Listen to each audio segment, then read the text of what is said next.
नमस्कार साथियों।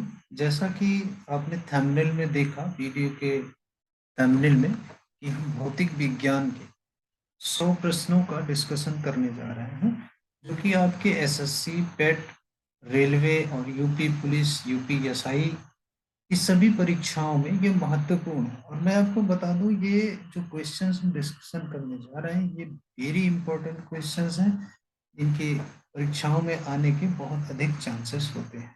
ठीक है।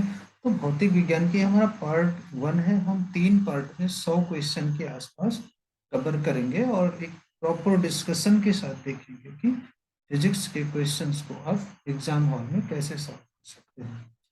तो बहुत ज़्यादा देर न करते हुए चलिए शुरू करते हैं फिजिक्स के महत्वपूर्ण प्रश्न।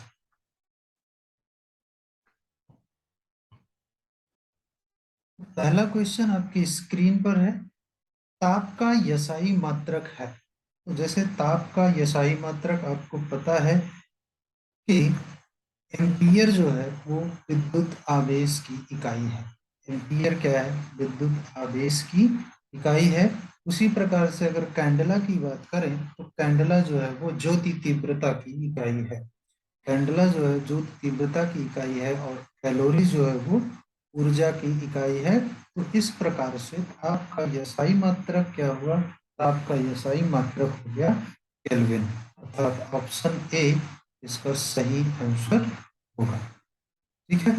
चलिए क्वेश्चन नंबर 2 की ओर बढ़ते हैं और देखते हैं कि निम्न में किस समूह की सभी राशियां सदिश राशियां होती हैं। तो सबसे पहले देखते हैं कि सदिश राशियां क्या होती हैं और अदिश राशियां क्या होती हैं। तो यहाँ पे देखिए डिस्क्रिप्शन में दिया हुआ है कि जिन राशियों में सिर्फ परिमाण होता है उन्हें अदिश राशि कहते हैं।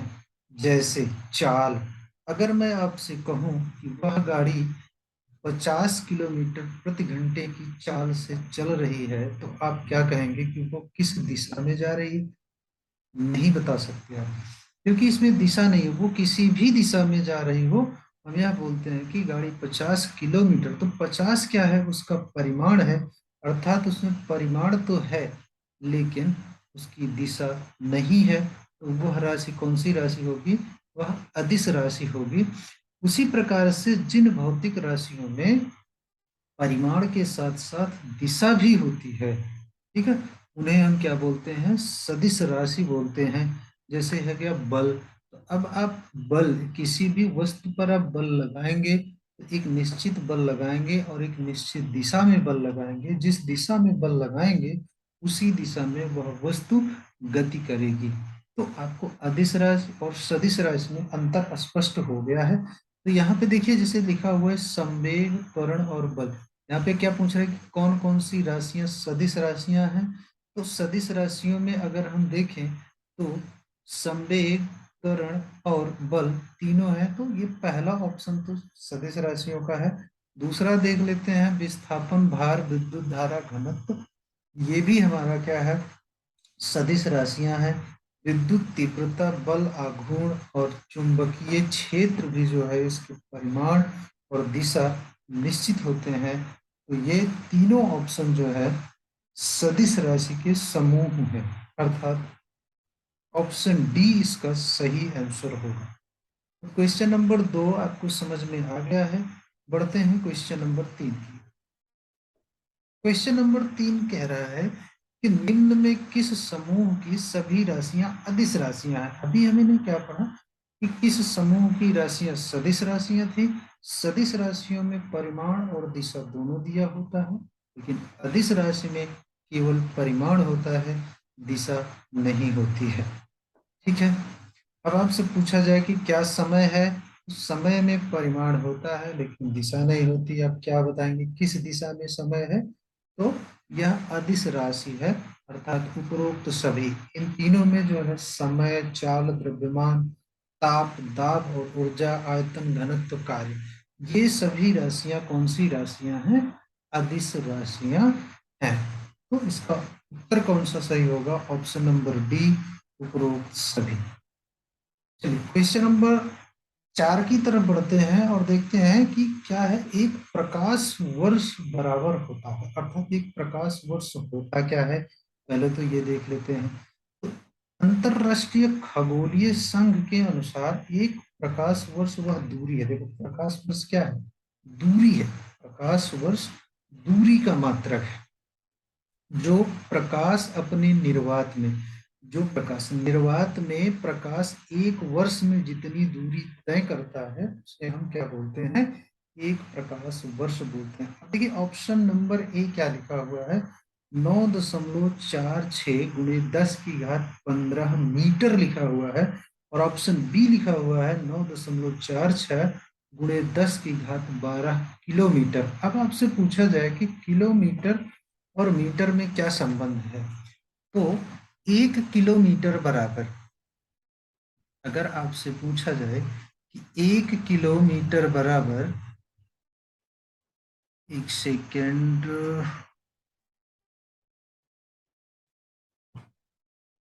अगर आपसे पूछा जाए कि एक एक किलोमीटर बराबर कितने मीटर होता है, तो 1 किलोमीटर में 1000 मीटर होता है, अर्थात 10⁻3 मीटर होता है। ठीक है, देखिए हम टेक्स्ट में आपको लेके चलते हैं और बताते हैं यह कैसे होता है। देखिए तो 1 किलोमीटर बराबर होता है 1000 मीटर के, अर्थात 1000 मीटर को हम क्या लिख सकते हैं, 10⁻3 लिख सकते हैं। ठीक है, तो यहाँ पे देखिए ऑप्शन नंबर 1 में 10⁻15 है और यहाँ पे 10⁻12 है, तो वो मीटर में है और ये किलोमीटर में है, अर्थात ऑप्शन ए और बी दोनों सही है। ऑप्शन ए और बी दोनों सही है। इसको हटाते हैं, इसका आंसर आंसर है डी, ऑप्शन डी, ए एवं बी दोनों सही है। ठीक है, चलिए क्वेश्चन नंबर 5 की ओर बढ़ते हैं। क्वेश्चन नंबर 5 है, एक सेकेंड इसको मैं डिलीट कर देता हूँ, ये एलोकेशन, ठीक है, ये हो गया डिलीट।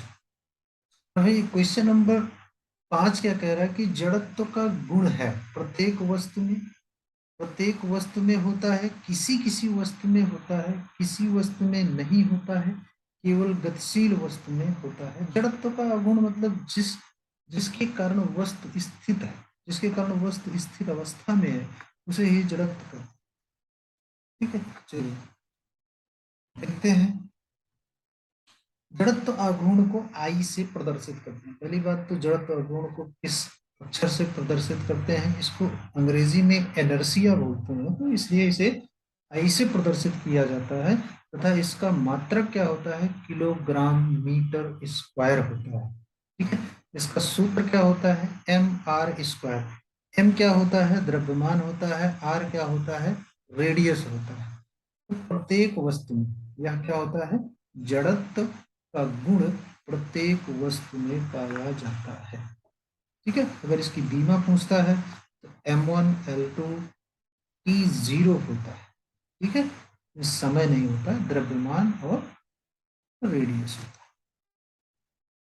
ठीक है, कार्य का यसाई मात्रक है, ये सबसे आसान क्वेश्चन और बहुत ही कॉमन क्वेश्चन है, लगभग सभी एग्जाम्स में पूछा ही जाता है। देखिए केल्विन किसका मात्रक है, ताप या सही मात्रक है। कैलोरी किसका मात्रक है, ऊर्जा का है। हॉर्स पावर किसका है, शक्ति का है। तो कार्य का या सही मात्रक क्या होगा, जूल होगा। सिंपल सी बात है। चलिए क्वेश्चन नंबर 7 को देखते हैं कि निम्न में कौन सा युग्म सुमेलित नहीं है। आपको बताना है कि कौन सा युग्म सुमेलित नहीं है।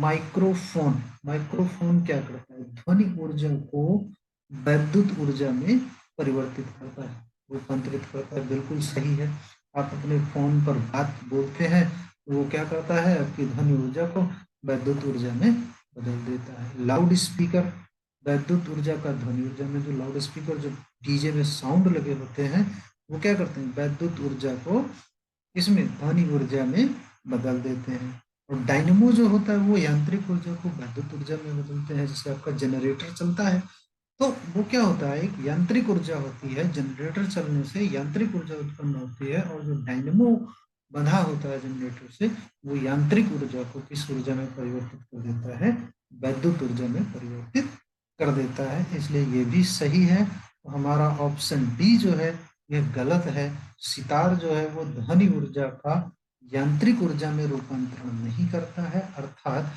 सितार पर को जब हम हाथ से बजाते हैं तो यांत्रिक ऊर्जा को वह किसमें बदलता है, ध्वनि ऊर्जा में परिवर्तित करता है। अर्थात ऑप्शन डी जो है इसका सही आंसर होगा, जो कि सही सुमेलित नहीं है। ठीक है, चलिए क्वेश्चन नंबर 8 की ओर बढ़ते हैं। एक अश्वशक्ति बराबर होता है, बहुत ही कॉमन क्वेश्चन है। एक अश्वशक्ति 746 वाट के बराबर होता है, सभी को लगभग लगभग सभी को पता होता है। अगर आपको नहीं पता है तो इसका आंसर ऑप्शन बी 746 वाट है। चलिए अब एक सवाल आ गया न्यूटन के नियम से। न्यूटन के किस गति नियम से बल का व्यंजक प्राप्त होता है? आपने सुना होगा F बराबर एम ए, द्रव्यमान गुणे त्वरण। बल बराबर द्रव्यमान गुणे त्वरण, यह न्यूटन का द्वितीय नियम है। ठीक है, प्रथम नियम यह है कि यदि कोई वस्तु गतिशील अवस्था में है तो वह हमेशा गतिशील में ही रहेगी जब तक कि उस पर कोई बाह्य बल कार्य न करे। और तृतीय नियम है क्रिया प्रतिक्रिया का नियम। और द्वितीय नियम है बल का व्यंजक जिससे मिलता है हमको F बराबर एम ए। तो ऑप्शन बी द्वितीय नियम। द्वितीय नियम क्या कहता है कि किसी पिंड की संवेग परिवर्तन की दर लगाए गए बल के संवेग परिवर्तन अर्थात द्रव्यमान गुणे त्वरण लगाए गए बल के समानुपाती होती है, और उसके संवेग परिवर्तन की दिशा वही होती है जिस दिशा में उस पर बल लगाया जाता है। ठीक है, क्वेश्चन नंबर 10 क्या कह रहा है कि पृथ्वी की सतह से ऊपर जाने पर, इंटरेस्टिंग क्वेश्चन है, पृथ्वी की सतह से ऊपर जाने पर क्या होता है? दाब घटता है, दाब बढ़ता है, अपरिवर्तित रहता है, या फिर उपरोक्त सभी। तो देखिए, पृथ्वी की सतह से जैसे जैसे आप ऊपर जाएंगे तो वायु का दाब क्या होता जाएगा, कम होता जाएगा, अर्थात घटता है। इसका सही आंसर कौन सा होगा? ऑप्शन ए, पृथ्वी की सतह से ऊपर जाने पर वायु का दाब जो है वो घटता है। ठीक है, तो दाब भी घटता है। चलिए क्वेश्चन नंबर 11 बहुत ही इंटरेस्टिंग क्वेश्चन है। प्रेशर कुकर में खाना जल्दी पकता है क्यों? प्रेशर कुकर में आपने अक्सर देखा होगा कि प्रेशर कुकर में जब हम खाना बनाते हैं तो वह बहुत जल्दी पक जाता है। तो प्रेशर कुकर के अंदर दाब बढ़ने से पानी का क्वथनांक बढ़ जाता है। ऑप्शन बी है, प्रेशर कुकर के अंदर दाब में कमी होने से पानी का क्वथनांक बढ़ जाता है। प्रेशर कुकर का आकार ऐसा होता है जिससे खाना जल्दी पकता है, उपरोक्त में से कोई नहीं। तो इसका सही आंसर है ऑप्शन ए। देखो ये तो जनरल सी बात है, सबको पता है कि प्रेशर कुकर के अंदर दाब अधिक होता है, क्योंकि प्रेशर का मतलब ही दाब होता है ना। तो प्रेशर कुकर है तो दाब तो होगा ही, उसमें अधिक होगा। तो प्रेशर कुकर के अंदर दाब बढ़ने से पानी का क्वथनांक जो है वो बढ़ जाता है। इस प्रकार इस वजह से खाना जल्दी पकता है। चलिए क्वेश्चन नंबर 12 क्या है कि पृथ्वी के तल का पलायन वेग क्या होता है? अच्छा, पलायन वेग क्या होता है, सबसे पहले ये जान लेते हैं कि वह न्यूनतम वेग जिससे किसी पिंड को पृथ्वी की तल से, अगर पृथ्वी की तल से किसी पिंड को फेंका जाए, ठीक है, फेंका जाए और वो पृथ्वी पर वापस ना आए, तो वो जिस वेग से फेंका गया है उसी वेग को क्या कहेंगे? पलायन वेग कहेंगे। अगर कोई पिंड पृथ्वी की सतह से फेंका जाए और वो गुरुत्वाकर्षण क्षेत्र को पार करके निकल जाए, ठीक है, तो उस वेग को क्या कहेंगे? पलायन वेग कहेंगे। और इसका मान कितना होता है? इसका मान होता है 11.2 किलोमीटर प्रति सेकंड होता है। ध्यान से पढ़िए इसको, 11.2 किलोमीटर प्रति सेकंड। एक सेकंड में 11.2 किलोमीटर की दूरी तय करता है, तब वह गुरुत्वाकर्षण क्षेत्र को पार कर जाता है। ठीक है, तो पृथ्वी के तल का पलायन वेग क्या है? 11.2 किलोमीटर प्रति सेकंड है। Question number 12 option C 11.2 kilometre प्रति सेकंड। चलिए क्वेश्चन नंबर 13 पानी की बूंदों के गोल होने का कारण क्या है? अक्सर आपने बारिश के मौसम में देखा होगा कि जब बारिश होती है तो आपके छत पर, आपके घर के पास में, आपके दरवाजे पर बूंदे जो गिरती हैं वो गोलाकार हो जाती है। तो उसी से संबंधित ये प्रश्न है कि पानी की बूंदों के गोल होने का कारण है। पानी की बूंदे क्या कैसे होते हैं? गोल होने का कारण क्या है? प्लवन, पृष्ठ तनाव, केशिकात्व या उच्छेद। देखिए केशिकात्व का सीधा मतलब है कि नली में पानी का ऊपर चढ़ना। जैसे आप तौलिया है, तौलिया का एक भाग पानी में रख दीजिए तो धीरे धीरे क्या होगा? पूरी तौलिया भीग जाएगी, जिसको हम केशिकात्व कहते हैं। अर्थात रेशों के माध्यम से पानी उसमें जाने लगता है, उसमें चढ़ने लगता है। प्लवन मतलब तैरना। तो उच्छेद मतलब भी तैरना होता है ना? एक प्रकार का ये नियम है, उसको बाद में हम देखेंगे। तो यहाँ पे बचा क्या? पृष्ठ तनाव। तो पृष्ठ तनाव के कारण बूंदों के पानी की बूंदे जो है वो गोल होती है। ठीक है, अब देखिए आगे क्वेश्चन नंबर 14 है कि झूला झूलती हुई किसी लड़की की बगल में, कोई लड़की है जो झूला झूल रही है, ठीक है, और उसके बगल में एक लड़की आकर और बैठ जाती है, तो उसका आवर्त काल क्या होगा? मतलब जैसे एक छोर से झूला दूसरे छोर पर पहुंचने का जो टाइम है उसे आवर्त काल कहते हैं। तो वो आवर्त काल क्या होगा? बढ़ जाएगा, घट जाएगा या फिर अपरिवर्तित रहेगा? ये सभी हो सकता है। अर्थात देखो जैसे पहले से एक लड़की झूला झूल रही है और उस पर आकर एक लड़की और बैठ जाती है, तो आवर्त काल जो होता है वो द्रव्यमान पर निर्भर नहीं करता है। आवर्त काल का मान लंबाई पर निर्भर करता है, द्रव्यमान पर निर्भर नहीं करता है, इसलिए उसका आवर्त काल अपरिवर्तित रहेगा। समझ गए आप? झूले का आवर्तकाल जो होगा वो अपरिवर्तित रहेगा। चलिए क्वेश्चन नंबर 15 क्या कह रहा है कि गर्मियों में लोलक की लंबाई बढ़ जाने पर उसका आवर्तकाल क्या होगा? बढ़ जाएगा, घट जाएगा या अपरिवर्तित रहेगा? अभी हमने पिछले क्वेश्चन नंबर 14 में हमने देखा कि एक लड़की झूले पर झूल रही है और उस पर, उसी झूले पर एक दूसरी लड़की आकर बैठ जाती है, तो क्या होगा? उसका आवर्तकाल घटेगा, बढ़ेगा या फिर अपरिवर्तित रहेगा? तो उस कंडीशन में आवर्तकाल जो था उसका अपरिवर्तित था। लेकिन यहाँ पे क्या है कि लंबाई बढ़ जाने पर, अर्थात आवर्तकाल किस पर डिपेंड करता है? लंबाई पर डिपेंड करता है। आवर्तकाल का सूत्र क्या होता है? 2 पाई अंडर रूट L/G। अगर यल की वैल्यू बड़ी होती है तो आवर्तकाल टी की वैल्यू क्या होगी? बढ़ जाएगी। अर्थात ऑप्शन ए बढ़ जाएगा। क्या? आवर्तकाल, पेंडुलम का आवर्तकाल अर्थात लोलक का आवर्तकाल जो है बढ़ जाएगा। क्वेश्चन नंबर 16 ध्वनि तरंग है। ध्वनि तरंग कैसी तरंगे हैं? अनुदैर्ध्य तरंग, अनुप्रस्थ तरंग, विद्युत चुंबकीय तरंग, किस प्रकार की तरंग है? कौन? ध्वनि तरंग। ध्वनि तरंग अनुदैर्ध्य प्रकार की होती है। ध्वनि तरंग किस प्रकार की होती हैं? अनुदैर्ध्य। देखिए तरंगे दो प्रकार की, अनुदैर्ध्य और अनुप्रस्थ तरंगे होती हैं, ठीक है। तो यांत्रिक ये ध्वनि तरंग जो है ये अनुदैर्ध्य तरंगे हैं। जिन यांत्रिक तरंगों की आवृत्ति 20 हर्ट्ज से 2000 हर्ट्ज के बीच होती है, उनकी अनुभूति हमें अपने कानों के द्वारा होती है। देखो जो जो ध्वनि की आवृत्ति, ध्वनि को किसमें मापा जाता है? आवृत्ति। आवृत्ति को किसमें नापा जाता है? हर्ट्ज में नापा जाता है। तो जिस ध्वनि की आवृत्ति जो है वो 20 हर्ट्ज से लेकर 2000 हर्ट्ज तक होगी, वही ध्वनि हमें सुनाई देगी, बाकी और ध्वनियां हमें सुनाई नहीं देती हैं। तो इसका सही आंसर क्या होगा? ऑप्शन ए अनुदैर्ध्य तरंग। ध्वनि तरंग क्या है? अनुदैर्ध्य तरंग। चलिए क्वेश्चन नंबर 17 देखते हैं। अनुप्रस्थ तरंगे किस माध्यम में उत्पन्न की जा सकती हैं? Transverse wave. ट्रांसवर्स वेव मतलब अनुप्रस्थ तरंगे किस माध्यम में उत्पन्न की जा सकती हैं? सिर्फ गैस में, सिर्फ ठोस में, सिर्फ द्रव में, या फिर इन तीनों में? इसका आंसर देखते हैं।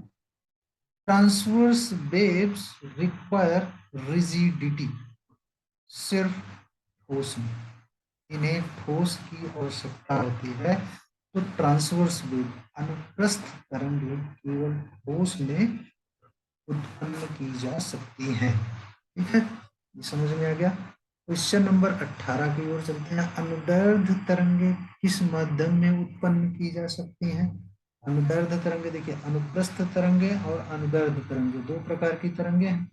और पहले हमने देखा क्वेश्चन नंबर 17 में अनुप्रस्थ तरंगे, और दूसरे क्वेश्चन में हम देख रहे हैं अनुदैर्ध्य तरंगों के बारे में। अनुदैर्ध्य तरंग उत्पन्न की जा सकती हैं किस माध्यम में? ठोस में, द्रव में, गैस में, या फिर इन तीनों में?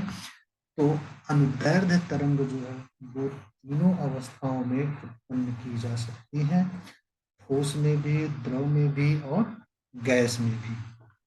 चलिए क्वेश्चन नंबर 19 देखते हैं। आवृत्ति का मात्रक है, अभी मैंने बताया था हर्ट्ज, किलो हर्ट्ज, या हर्ट्ज पर सेकेंड, या किलो हर्ट्ज पर सेकेंड। आवृत्ति का मात्रक जो है वो हर्ट्ज होता है, अभी हमने आपको पिछले क्वेश्चन में बताया था। ठीक है, क्वेश्चन नंबर 20 क्या है कि ध्वनि का वेग सबसे अधिक होता है। ध्वनि का वेग, ध्वनि जल्दी किस माध्यम में पहुंचेगी? वो ठोस में, गैस में, या फिर द्रव में, या फिर निर्वात में? बहुत सारे बच्चे को पता होता है कि ध्वनि तरंग का वेग निर्वात में सबसे अधिक होगा, परंतु यह गलत है। ध्वनि तरंग का वेग सबसे अधिक ठोस में होता है। ठीक है, चलिए ये याद रखिए कि ध्वनि तरंग का वेग ठोस में सबसे अधिक होता है। चलिए क्वेश्चन नंबर 21, अभी हमने पिछले क्वेश्चन में हमने बात की थी कि पराश्रव अल्ट्रासाउंड तरंगे वे हैं जिनकी आवृत्ति परिशा है। देखो पराश्रव मतलब जो हमें सुनाई नहीं देती है। जो आवृत्ति हमें, जो ध्वनि हमें सुनाई देती है उसकी आवृत्ति कितनी होती है? उसकी आवृत्ति 20 हर्ट्ज से लेकर 2000 हर्ट्ज तक होती है।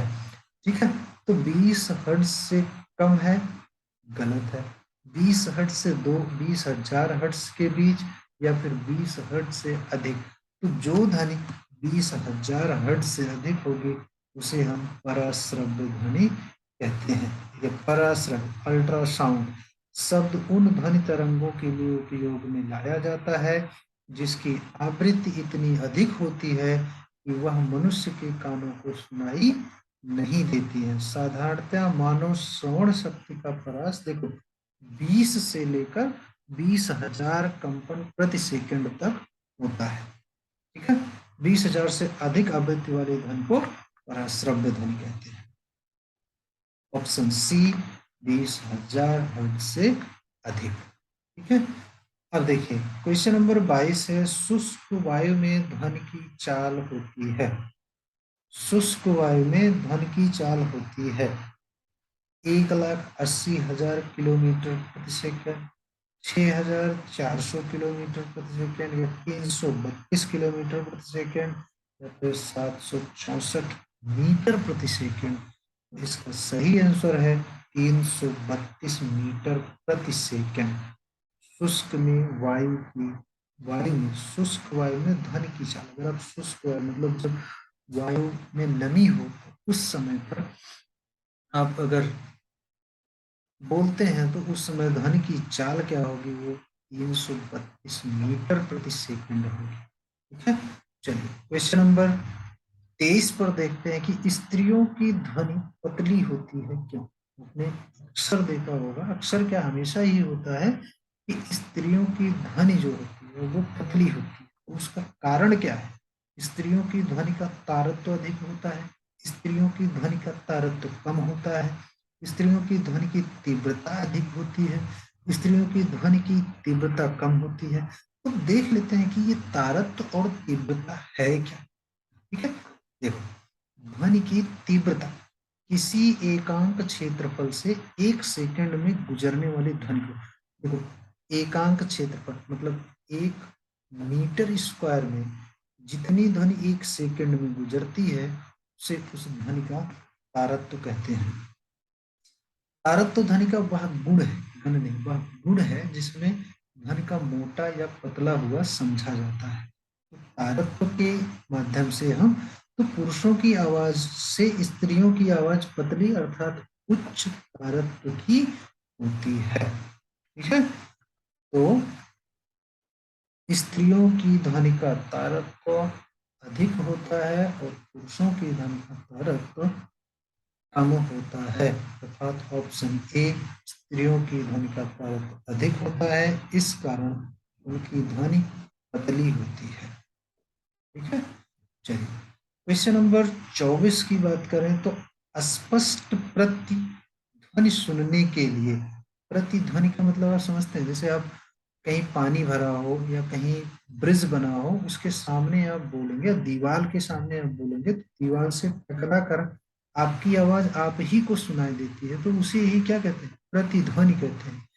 स्पष्ट प्रतिध्वनि सुनने के लिए श्रोता एवं परावर्तक के बीच की दूरी होनी चाहिए। देखो, तो स्पष्ट ध्वनि कब सुनाई देगी, उसमें फिजिक्स में ये नियम बताया गया है कि अगर इतनी दूरी होगी 25 मीटर, 17 मीटर या 12 मीटर या 9 मीटर, तभी वो प्रतिध्वनि जो है आपको अच्छी तरीके से सुनाई देगी।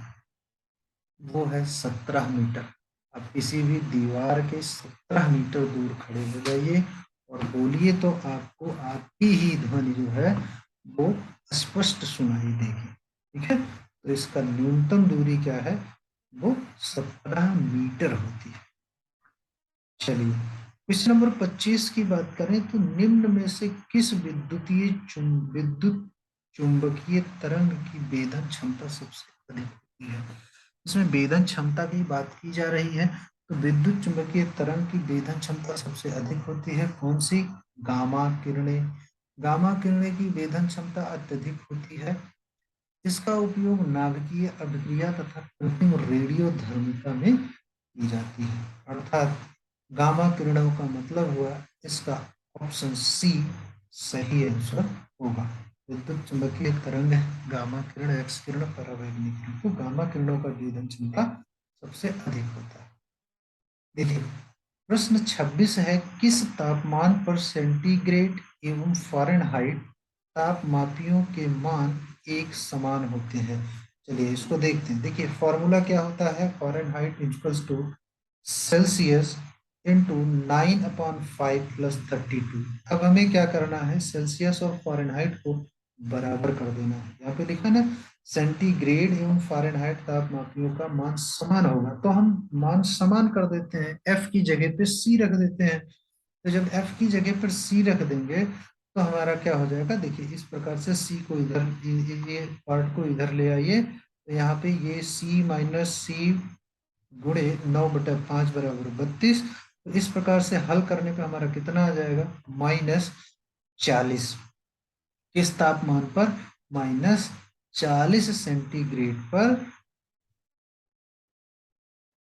तापमापियों के मान समान। ऑप्शन बी इसका सही आंसर। चलिए क्वेश्चन नंबर 27 क्या कह रहा है कि ऊष्मा का यसाई मात्रक क्या है। ऊष्मा का यसाई मात्रक सेल्सियस, फ़ारेनहाइट, जूल या फिर वाट। अन्य ऊर्जा की तरह इसका मात्रक भी जूल होता है, पर इसे कैलोरी में भी व्यक्त करते हैं। ठीक है, ऊष्मा को कैलोरी में भी व्यक्त करते हैं, लेकिन इसका यसाई मात्रक जो है वह जूल है। ऑप्शन सी इसका सही है। मानव शरीर का ताप होता है 37 सेंटीग्रेड, 96.6 फ़ारेनहाइट या 99.6 फ़ारेनहाइट, या फिर ए एवं बी दोनों। इसका आंसर ए एवं बी दोनों है। अगर मनुष्य के शरीर का ताप आप सेंटीग्रेड में मापते हैं तो वो 37 सेंटीग्रेड आएगा, और अगर फ़ारेनहाइट में मापते हैं तो वो 98.6 फ़ारेनहाइट आएगा। ठीक है, क्वेश्चन नंबर 28 हो गया। क्वेश्चन नंबर 29 क्या कह रहा है कि किस ताप पर पानी का आयतन न्यूनतम एवं घनत्व अधिकतम होगा। आयतन न्यूनतम होने का मतलब वह कम स्थान घेरेगा, और उसका घनत्व जब कम स्थान घेरेगा तो उसका घनत्व, उसके कणों के बीच की दूरी जो है वो कम होगी। ठीक है, वो आपस में एक दूसरे से मजबूती से जुड़े होंगे। तो वो कौन सा तापमान है ये पूछ रहा है। पानी जब बर्फ में जमता है तो वो 0 डिग्री सेल्सियस में होता है और उसके अंदर के अणु के बीच में अंतर बढ़ जाता है, इसलिए बर्फ फैल जाती है। जब बर्फ 4 डिग्री सेल्सियस में आ जाता है, अंदर के अणु टूट जाते हैं और पानी बन जाता है, इसलिए पानी का आयतन 4 डिग्री सेंटीग्रेड पर ही न्यूनतम होता है। पानी का आयतन किस पर? 4 डिग्री सेल्सियस पर न्यूनतम होता है। ठीक है, 29 नंबर का option A 4 degree Celsius. Question number 30 है, निम्न में से किस पदार्थ की विशिष्ट ऊष्मा सबसे अधिक होती है। इस पदार्थ की विशिष्ट ऊष्मा सबसे अधिक होती है। बर्फ है, बालू है, पानी है, या फिर लोहा है। तो देखिए, विशिष्ट ऊष्मा किसे कहते हैं, सबसे पहले तो ये जान लेते हैं। किसी पदार्थ की इकाई मात्रा, पदार्थ है उसकी इकाई मात्रा मतलब एक मात्रा का ताप 1 डिग्री सेल्सियस बढ़ाने के लिए, उस पदार्थ का 1 डिग्री सेल्सियस ताप बढ़ाने के लिए जो ऊष्मा लगती है उसे हम विशिष्ट ऊष्मा कहते हैं, या फिर विशिष्ट ऊष्मा धारिता, या केवल विशिष्ट ऊष्मा कह सकते हैं। ठीक है, तो इसमें आपको क्या लगता है कि कौन सा पदार्थ है जो देर में गर्म होगा? बर्फ, बालू, पानी, या फिर लोहा? पानी। ठीक है, किसी पदार्थ की इकाई मात्रा का ताप 1 डिग्री सेल्सियस बढ़ाने के लिए, आपको 1 डिग्री सेल्सियस बढ़ाने के लिए पानी में ज्यादा विशिष्ट ऊष्मा लगेगी। पानी का 1 डिग्री ताप बढ़ाने के लिए ज्यादा ऊष्मा की जरूरत पड़ेगी। ठीक है, चलिए भाई, ये देखिए एंड पार्ट वन फिजिक्स का पार्ट वन समाप्त हुआ। Thank you for watching, best of luck for your exam. Please subscribe my channel. अगर आपने अभी तक हमारे चैनल को सब्सक्राइब नहीं किया है, उसको सब्सक्राइब कर लीजिए। मिलते हैं फिजिक्स के पार्ट 2 में और धमाकेदार क्वेश्चंस के साथ।